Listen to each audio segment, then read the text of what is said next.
y'all, what's up again? This is your girl Tanisha coming at you. This is going to be the first video legal related. While I do so many other things, I am a graduate of law school from St. Louis, class of 2003, Lansing, Michigan, shout out. I practiced law for a small amount of time, and then I decided to go with my passion, which is what I'm doing now. But this is my thing. As you got from the title, what to do when approached by a police officer. First and foremost, if you're ever approached by a police officer, I strongly advise you to remain calm. Okay? Don't start getting loud. What is it that you want? Don't start doing that. Because you're automatically, now, one, you're looking suspicious, and two, it's unnecessary. Stay calm. Don't run. Don't argue. Don't resist. Don't obstruct the police. Even if you're innocent, don't do any of this, okay? Because that's going to hurt you even more so. If you start resisting an officer or arguing, the table's going to turn real quick and they're going to turn real bad. Stay calm. Speak in a proper tone. Speak properly to him or her. Keep your hands where the police officer can see them at all times. Don't start fidgeting in your pocket. Don't start fidgeting and doing all. Don't do that. Put your hands down. If you're in the car, put your hands on the steering wheel. Plain and simple. Okay? Now, if you're walking and they've stopped you, you need to ask them, am I free to go? Am I being arrested? Am I being detained? And when they say no, you can calmly walk away. Now, at any given time, you have the right to remain silent. And you can tell them that you're exercising your right to remain silent. If a police officer walks up to you and says, hey, what you doing? And they are asking you questions and you've done nothing, you don't have to talk. You simply say, I have the right to remain silent. And you can do that. And you can't be punished for refusing to answer any of his questions either. Tell them out loud. Say, my name is Tanisha Lewis and I have the right to remain silent. And I would like to exercise that right. There you go. There's nothing you can say or do. You do not have to consent to any type of searches of your person or your belongings. But a police officer can pat you down if they suspect that you have a weapon. Now, that's kind of tricky, if they suspect. Now, you should not physically resist them patting you down because now you're entering into possible obstruction or resisting arrest.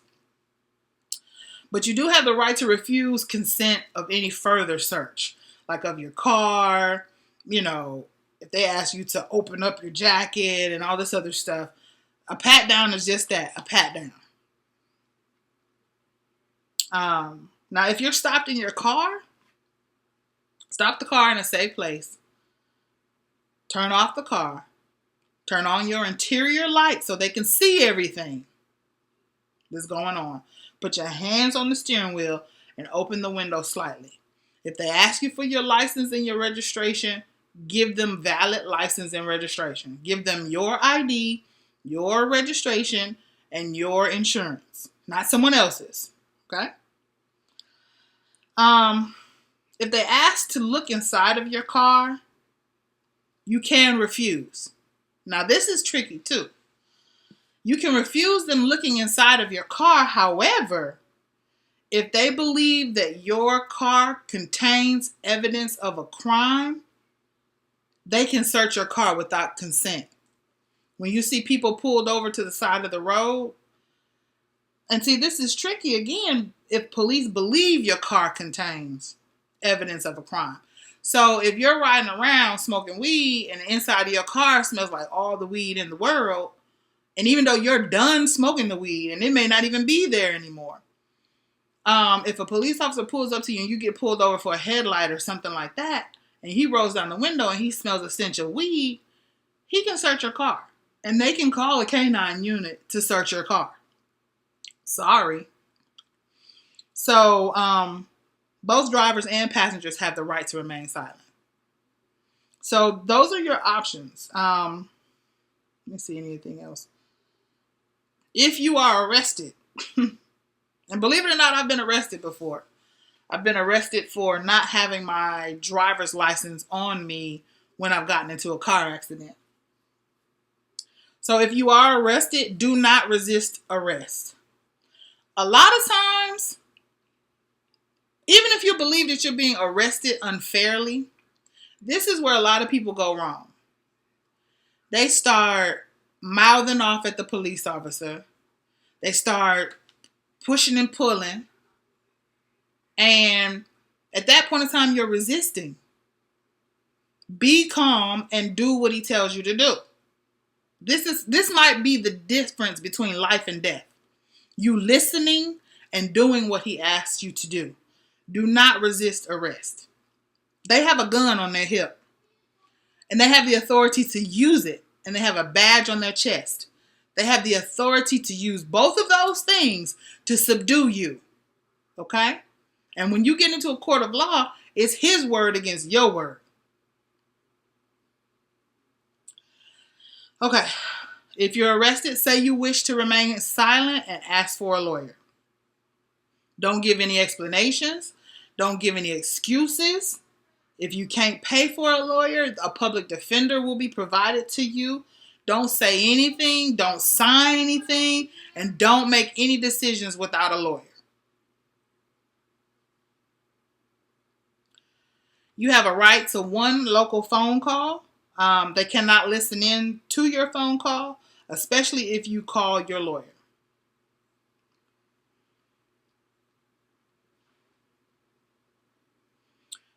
Prepare yourself in the case of you being arrested, that your family and friends know one another's telephone numbers, and also they know the telephone number to your attorney. Make any emergency preparations. If you have children, call someone to say, go get your children. Something to that effect.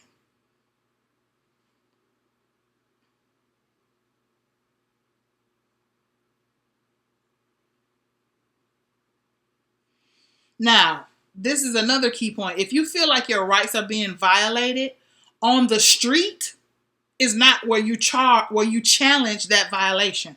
This is how people end up dead. This is how people end up hurt.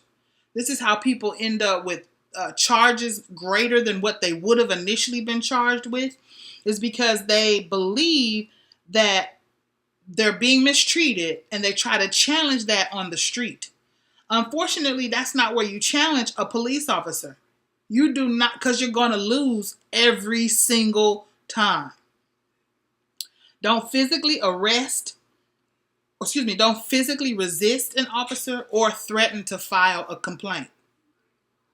You don't do that on the street. Write down everything that you remember, including his badge number, his patrol car number, the agency the officer is from, which police department, and any other details, his physical description. Get contact information from witnesses. That's key also. Pay attention to who's around you. If you're injured, take photographs of your injuries and seek medical attention. Now, when you file a complaint, make sure it's a written complaint. A lot of times you can file an anonymous complaint. You would call the agency's Internal Affairs Division or Civilian Complaint Board to file a complaint. And you can also call your local American Civil Liberties Union. But the point I want to make out of all of this is, if you feel like you're being mistreated or mishandled, the street is not where you challenge a police officer's authority. You do not do that there, because that's where you will lose that challenge. So I hope this has helped you get some insight on what you should do to stay safe, to stay alive, because while I recognize there is an upsurge in police brutality, I also understand that there's an upsurge in disrespect of police officers on the street. So, on one hand, you have police officers who know they're getting ready to probably be disrespected. And then you have people on the other side that are feeling like they're going to be mishandled and mistreated. So when those two things come together, it can be very volatile. So as a civilian, this is just information that I'm trying to share with you. So if ever you are arrested, or if ever you are detained, or if ever you are in a situation with a police officer, that you can, one, make it back home to your family, two, not be hurt, and three, possibly be able to walk away and not get arrested. So once again, this has been Tanisha, as always, trying to help you out, giving you hugs from afar. Until next time.